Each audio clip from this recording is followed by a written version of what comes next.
It took exactly 4 to 7 seconds for the heir to leave the room. There was no shouting, no gavel banging, and no dramatic walkout. There was only the steady, rhythmic ticking of the committee clock and a 5-word inquiry that stripped away a decade of carefully crafted political persona, leaving a hollow silence that 4 to 7 million people would soon come to recognize as the sound of an institutional collapse. The Dirksen's Senate office building does not merely house offices. It curates the weight of history through its architecture. On this Tuesday morning, the air inside hearing room 226 was thick, possessing a recycled, pressurized quality that felt like the cabin of an aircraft moments before a storm. The room was a symphony of mahogany and white marble, illuminated by the harsh, unforgiving glow of overhead fluorescent lights that made the dust motes dancing in the camera beams look like falling debris. At the center of the room sat the witness table, a single, lonely island of dark wood facing the elevated semicircular dais of the Senate committee. On that table sat a nameplate, Kash Patel, a stack of manila folders, and a glass of water that remained untouched, its surface vibrating ever so slightly every time a heavy door closed in the hallway outside. The silence was not empty. It was heavy, a physical presence that pressed against the chests of the aides and journalists lining the back rows. To the left, a bank of pool cameras stood like silent sentinels, their red tally lights glowing like embers in the dim peripheral. The rhythmic clicking of professional shutters provided the only heartbeat to the room, a frantic, mechanical pulse that heralded the arrival of the committee members. There is a specific sound to a Senate hearing, the rustle of thick bond paper being shuffled, the low hum of the ventilation system, and the distant, metallic echo of footsteps on marble. It is the sound of the American machine preparing to grind. When Senator Jasmine Crockett entered, she didn't rush. She moved with a calculated, surgical grace, her eyes focused on a specific blue folder in her hand. She took her seat behind the dais, the microphone in front of her catching the soft scrape of her chair against the carpet. Across from her, the witness adjusted his tie, a sharp, silk contrast to the conservative surroundings. He leaned back with a practiced confidence, a faint, defiant smile playing at the corners of his mouth, the look of a man who believed he knew every exit in the building. He had survived depositions, media firestorms, and backroom power plays, and today was meant to be his coronation, his final step toward an unchecked executive mandate. The chairman's gavel fell, a sharp, singular crack that signaled the end of the preamble. The sound echoed off the high ceilings, lingering in the corners where the shadows were darkest. This was a moment of constitutional theater, but the stakes were written in the fine print of federal law. The advice and consent process of the United States Senate is often a formality, but today, it felt like an interrogation. Every person in the room understood the subtext. This wasn't just about a job appointment. It was about the fundamental interpretation of the unitary executive theory and the limits of the Bill of Rights. Crockett leaned forward, the light catching the sharp angle of her glasses. She didn't look at the cameras. She looked directly at the man across from her, her expression unreadable but intense. She opened her folder, and the crisp sound of the page turning was picked up by the high-sensitivity microphones, broadcasted instantly to millions of screens across the country. The tension in the room reached a breaking point. A taut wire stretched across the soul of the Capitol. The witness shifted his weight, his fingers briefly tapping the edge of the table before settling into a forced stillness. The clock on the wall behind him clicked forward. The preamble was over. The trap was set. But the silence wasn't over yet. The questioning began not with a roar, but with a whisper of procedural inquiry. Senator Crockett adjusted the microphone, the metallic grind of the pivot arm sounding like a sharpened blade against a stone. She began with the slow, deliberate cadence of a prosecutor who had already seen the end of the movie. "Mr. Patel," she started, her voice a calm, resonant alto that filled the acoustic voids of the room. "You are being considered for a position that grants you oversight of the most sensitive intelligence apparatus in the free world. It is a role governed not by personal loyalty, but by the strictures of the National Security Act of 1947 and its subsequent amendments." She paused, letting the weight of the statute hang in the air like a cold mist. The witness nodded, his posture still relaxed, one arm draped over the back of the mahogany chair. "I am well aware of the statutory requirements, Senator," he replied, his voice carrying a hint of practiced boredom. But Crockett's eyes didn't flicker. She wasn't looking for his confidence. She was looking for his foundation. She began a sequence of rapid-fire, low-stakes questions designed to establish a baseline of his legal philosophy. Do you believe that the Director of National Intelligence is subject to the reporting requirements of Section 502 of the National Security Act, which mandates keeping congressional intelligence committees fully and currently informed? Of course, he answered quickly. And does that mandate, in your legal estimation, supersede an executive order claiming absolute privilege over specific budgetary allocations? The witness hesitated for a fraction of a second, a micro-expression of calculation that the high-definition cameras caught and transmitted to 4 to 7 million screens. It depends on the specific classification of the program, Senator. The President's Article 2 powers are quite broad in that regard. Crockett's pen hovered over her legal pad. She didn't write anything down. The stillness was more intimidating than a flurry of notes. Article 2 is a grant of power, Mr. Patel, not a license for the erasure of Article 1 oversight. Let's talk about the Anti-Deficiency Act. Are you familiar with the criminal penalties associated with the obligation of funds that have not been appropriated by Congress? I am, he said, his tone sharpening. Then you understand that moving money from the Department of Defense to a private surveillance contractor without a specific line-item appropriation is a violation of 31 U.S. Code Section 1341.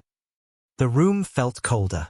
The senators on the Republican side of the dais began to shift, some whispering to lose aides, others suddenly very interested in the folders in front of them. Crockett was building a cage out of citations. She watched the witness's hands.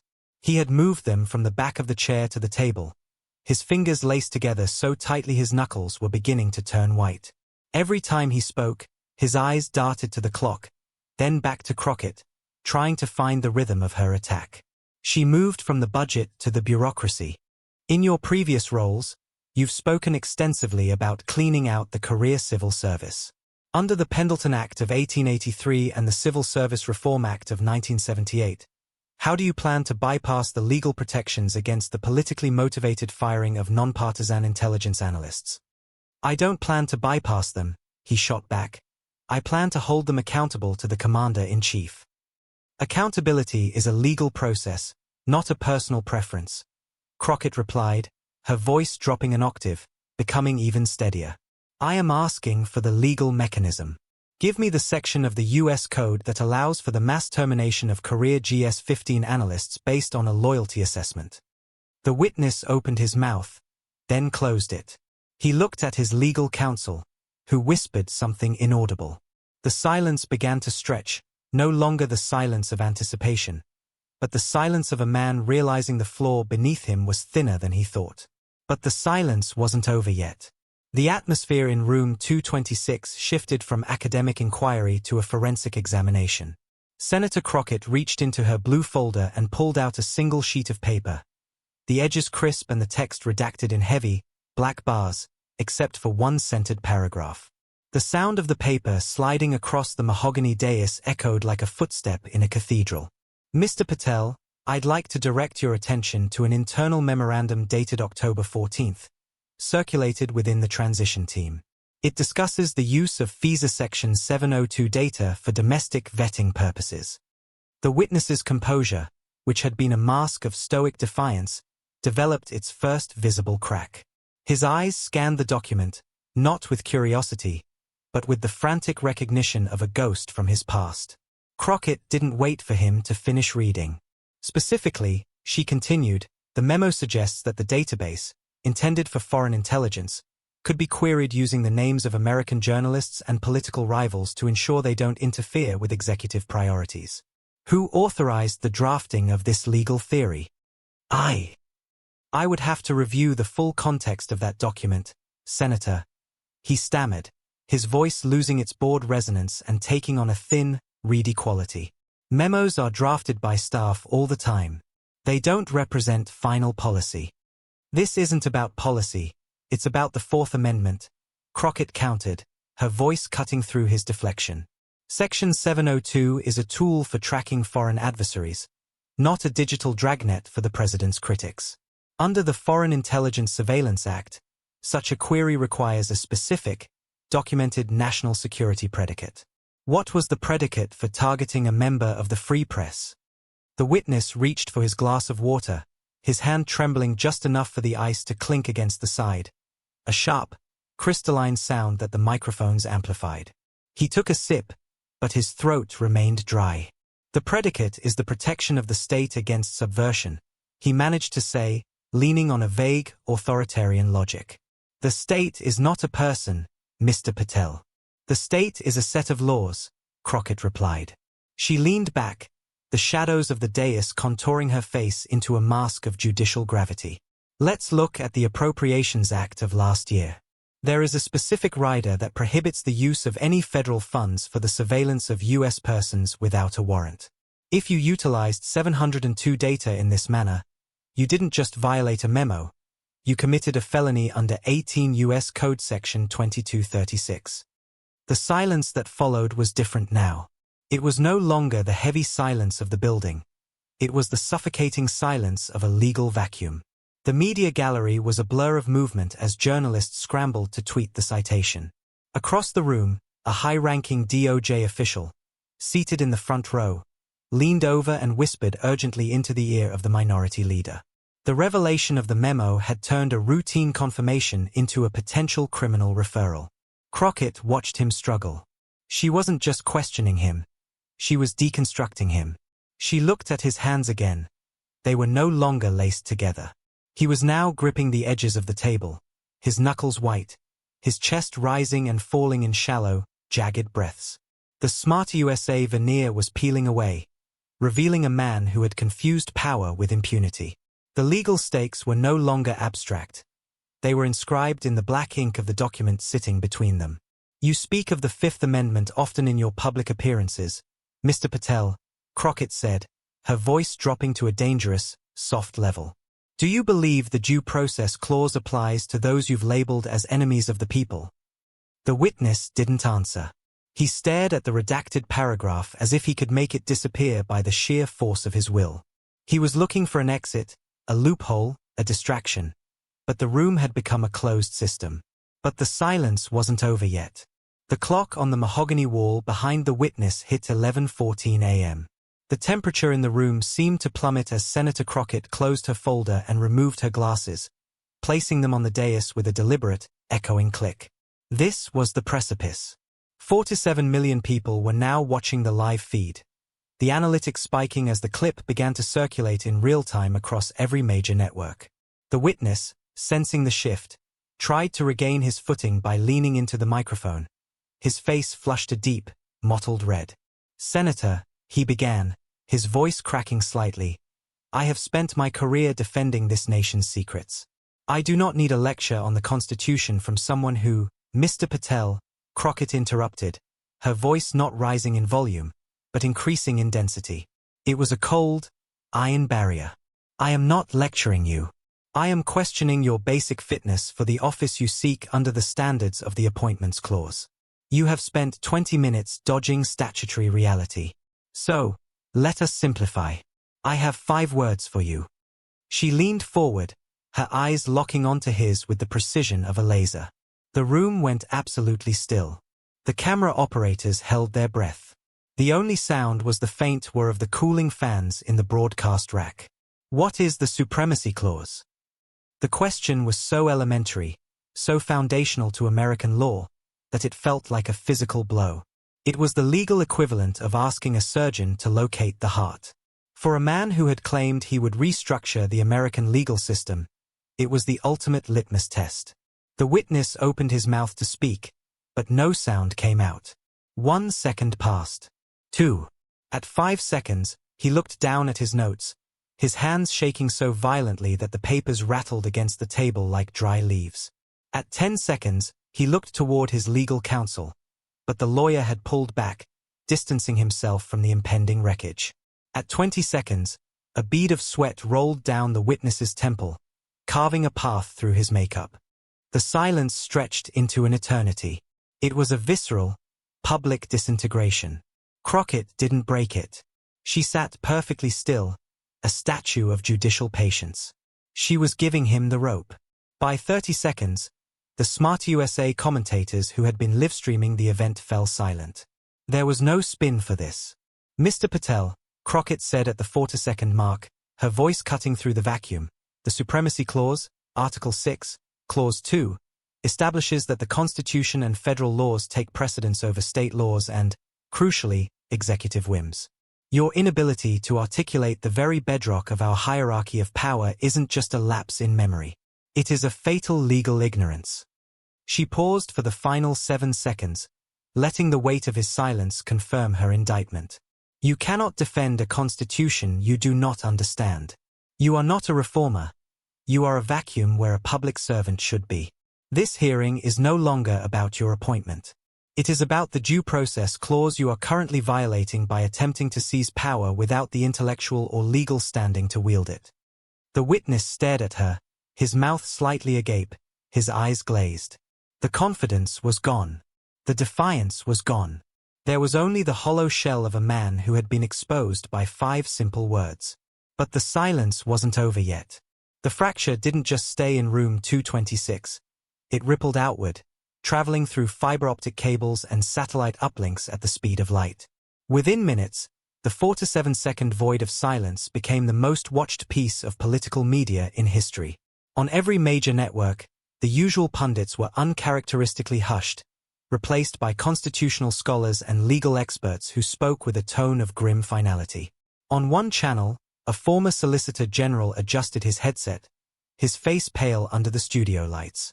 Constitutional scholars called it the most devastating Senate takedown since Watergate, he remarked to the anchor. We didn't just watch a witness fail. We watched a legal philosophy evaporate in real time. For 4 to 7 seconds, America watched competence collapse. The visual of Patel, frozen, trembling, and unable to define the Supremacy Clause, was looped endlessly. It appeared on the glowing screens of commuters on the New York subway, on the monitors of traders on the floor of the exchange, and on the secure tablets of intelligence officers in the basement of Langley. The narrative of the Smart USA movement, built on the idea of a hyper-intelligent, tactical takeover of the bureaucracy, had been undone by a fundamental question of law. The irony was not lost on the public. A man who promised to dismantle the administrative state had been brought down by the very first page of the administrative manual. Inside the Department of Justice, the reaction was seismic. Reports began to leak of senior officials quietly removing their names from memos that Patel had authored. The institutional immune system was beginning to kick in. Legal analysts pointed out that the failure to answer wasn't just an embarrassment. It was a competence gap that provided a clear, legal basis for the Senate to reject the nomination under the standards of the Appointments Clause. If a nominee cannot demonstrate a basic understanding of Article 6, they cannot truthfully take the oath to support and defend the document it contains. By the evening news cycle, the political consequences had crystallized. This wasn't a partisan hit job, a veteran legal correspondent noted during a special report. This was a forensic autopsy performed on a living subject. The polls showed an unprecedented shift. Even among his supporters, the silence was seen as a betrayal of the movement's promise of brilliance. The 47-second moment became a shorthand for the fragility of modern political personas when stripped of their talking points and placed under the cold, steady light of constitutional scrutiny. In the hallways of the Capitol, the silence of the hearing room had been replaced by the frantic echoes of aides running between offices. The Minority Leader's office issued a terse, one-sentence statement. The committee's findings speak for themselves. The fallout was total. The nomination was effectively dead, but the implications for the executive branch were just beginning to be understood. The 5 words had not just broken a man. They had re-established a boundary that many feared had been lost forever. But the silence wasn't over yet. The echoes of the gavel have long since faded, and the Dirksen building has returned to its usual state of hushed, bureaucratic industry. In the aftermath of the hearing, the seat at the witness table remained empty for weeks, a silent monument to a ruined ambition. The fallout was not a sudden explosion, but a steady, cold dissolution. Legal scholars now refer to the Crockett precedent, the idea that no amount of political momentum can bypass the foundational requirement of constitutional literacy. The laws that were once treated as mere suggestions, the Supremacy Clause, the Fifth Amendment, the National Security Act, have been reaffirmed as the skeletal structure that keeps the republic from collapsing under the weight of its own internal pressures. The man who once sat there, surrounded by the aura of inevitability, has retreated into the quiet obscurity that Washington reserves for its most spectacular failures. There were no grand farewells or defiant press conferences. Instead, there was only the slow, methodical retraction of support, the quiet deletion of names from letterheads, and the shuffling of folders into archives that will likely never be opened again. The American system, for all its flaws and its glacial pace, proved that it still possesses a functioning immune system. It showed that when the lights are brightest and the stakes are highest, the law is not a weapon to be wielded by the loudest voice, but a shield held by those who bother to learn its shape. As the sun sets over the Potomac, casting long, amber shadows across the marble pillars of the Capitol, the lesson of the 47 seconds remains. It is a reminder that the institutions of the United States are not made of stone or paper, but of the collective intellectual rigor of those who inhabit them. When that rigor fails, the institution becomes a hollow shell, vulnerable to the first person who asks a basic question. The silence that broke a career was not a vacuum. It was a mirror, reflecting the emptiness of a movement that prioritized loyalty over the very statutes it sought to govern. In the final analysis, the tragedy was not that a man failed a test, but that he believed the test didn't apply to him. History is written by the victors, but it is edited by the law. The halls of power are filled with the ghosts of those who thought they could outrun the Constitution, only to find that it was waiting for them at the finish line, quiet and unyielding. The cameras have been packed away, the transcripts have been filed, and the 4 to 7 million viewers have moved on to the next crisis. But in the quiet corners of the Senate, the air still feels a little thinner, a little sharper, as if the room itself is holding its breath, waiting for the next person to forget that in this city, the law always has the last word. Washington doesn't punish ignorance. It replaces it.